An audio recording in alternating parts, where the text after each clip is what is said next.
મેઘરજ તાલુકાના એક ગામમાં 14 વર્ષની સગીરા સાથે ભિલોડા તાલુકાના આરોપી અજય જગદીશભાઈ ડામોર ગલી સિમરો નાઓએ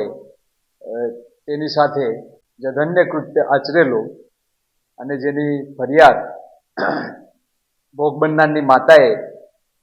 ઈસરી પોલીસ સ્ટેશનમાં નોંધાવેલી. બનાવના દિવસે ભોગ બનનાર તેના બે નાના ભાઈઓ માટે ગામમાં થોડીક દૂર આવેલી દુકાને નાસ્તા માટે પડીકા લેવા માટે ગયેલી અને આશરે સાંજના 6 વાગે તે વળતી આવતી હતી. તે વખતે આરોપી મોટરસાયકલ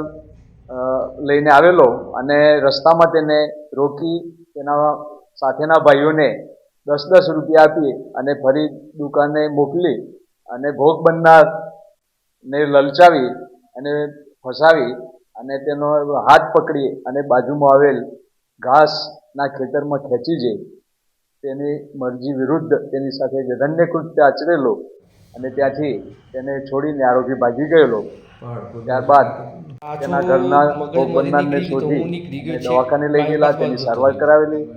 અને ઈસરી પોલીસ સ્ટેશને ફરિયાદ આપતો તેની તપાસ CPI CB પટેલ નાઓએ કરેલી અને તપાસ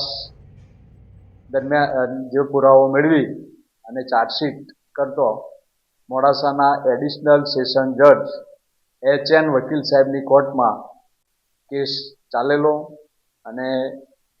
સરકાર તરફે પુરાવાઓ રજૂ થયેલા અને સરકારની દલીલોને ગ્રાહ્ય રાખી નામદાર કોર્ટે આરોપીને સજા ફટકારેલી. આરોપીને 20 વર્ષની સખત કેદની સજા અને જુદી જુદી કલમો હેઠળ પોક્સોની કલમો હેઠળ એને 11,000 રૂપિયાનો દંડ ફટકારેલ છે.